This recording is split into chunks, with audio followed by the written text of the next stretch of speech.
What do all of these songs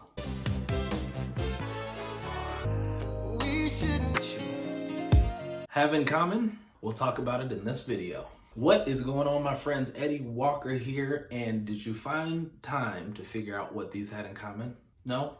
Not enough time? Well, what these have in common is that all of these songs use synths. Synthesizers, for those of you who need the full explanation. Synthesizers are used in today's music, in yesterday's music, and I foresee them being used forever and ever. Amen. Being able to recognize the different sonic characteristics of these synths will help you be able to create your own synths and make you better at sound design. So today we're going to go through some of the basic synth sounds that you'll hear in popular music.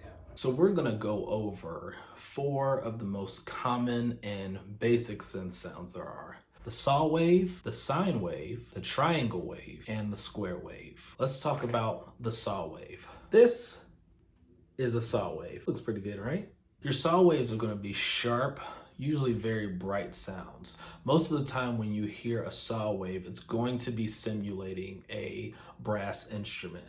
One thing I just noticed about the saw wave, like just right now in this moment, remember when we were talking a few weeks back about envelopes, attack, decay, sustain, release? If we're taking this straight up and down line and saying that that's the point of attack and line going down is the decay, that means we're going to have a very sharp hit on this sound. It's going to sound very sharp and very bright. You can hear this sound in Van Halen's Jump.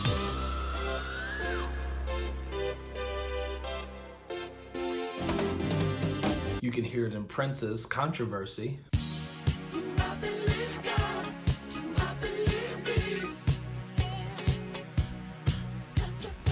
You can also hear it in Europe's The Final Countdown. This is a square wave.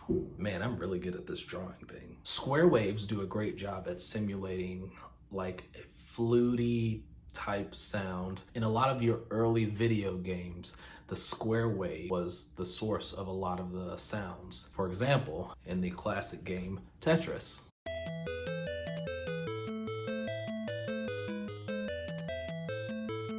Man, that's a good game. You can also hear it in the bass line of Michael Jackson's Man in the Mirror.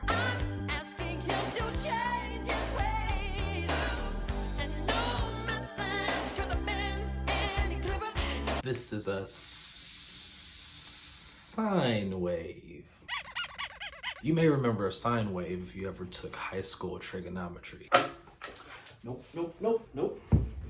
Didn't come here for math. Getting out of here. Don't worry, we're not going to be talking math. I like to call the sine the 90s R&B synth because just about every 90s R&B song and 90s hip hop song had this synth sound. You may recognize it here. See, it's burning me to hold on to this. I know this is something I gotta do. And here. Oh, check it out. And here. And even outside of the 90s.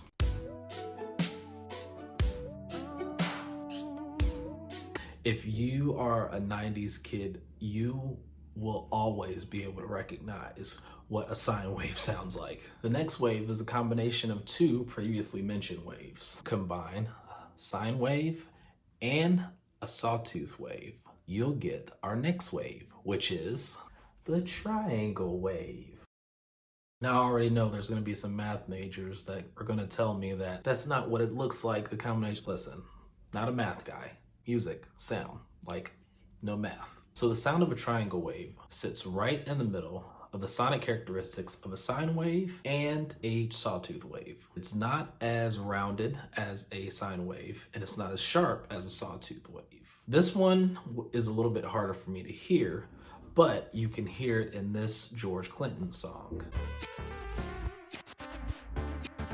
We're gonna go into Logic Pro and we're just gonna mess with these sounds. And the idea is, as we are manipulating the sound, changing different elements. We'll become more familiar when we're hearing things out in the world or different music, and then we are more able to replicate what we hear and add it to our own repertoire as our sound design and sound synthesis comes together. Right now I have a saw wave. So that's just a plain saw wave. One of the things that we can do is edit the low pass filter. This cuts off the high frequencies.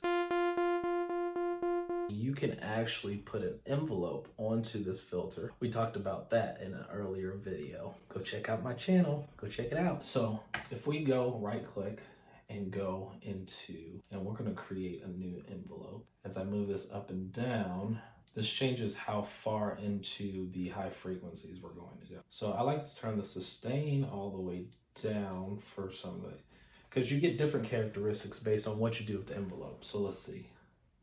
So here is a quick decay. We'll extend that out. Oh, my fault, it's going the other. So it's starting high and ending low. So it's giving more of the higher end spectrum and closing it down. So we switch our depth the other way, then it'll be opening up. So let's say we want it to stay open, then we can just do. Now, one thing with doing envelopes on your filters, you need to match up. Especially if you want to hear the extent of the release, you need to match up what your filter envelope is doing and what your amp envelope is doing, or your amplitude envelope. Let's go into our sine. So plain sine wave. Now here inside of Alchemy, this is changing the shape of the sine wave.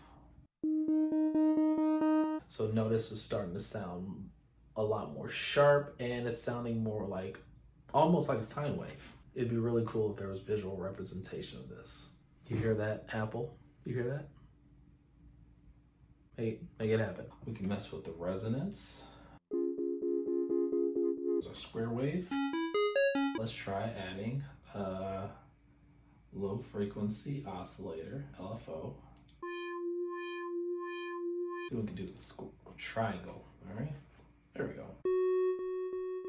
Also, combining different waves, you can get a lot of different sonic characteristics. So let's try for sine and a square wave. So maybe we can change the octave of one to give it a different characteristic and to kind of differentiate the two different waves. So maybe we'll do octave down on the sine.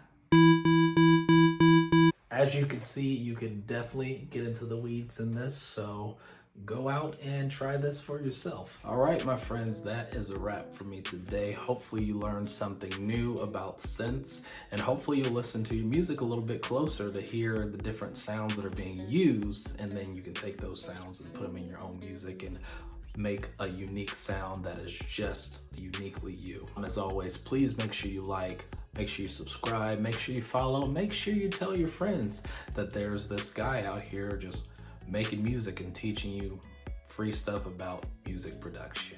As always, thank you so much for watching. Thank you so much for following. We'll see you again next week. Who knows what we'll do, but we are gonna have some fun doing it. All right, guys, see you next week.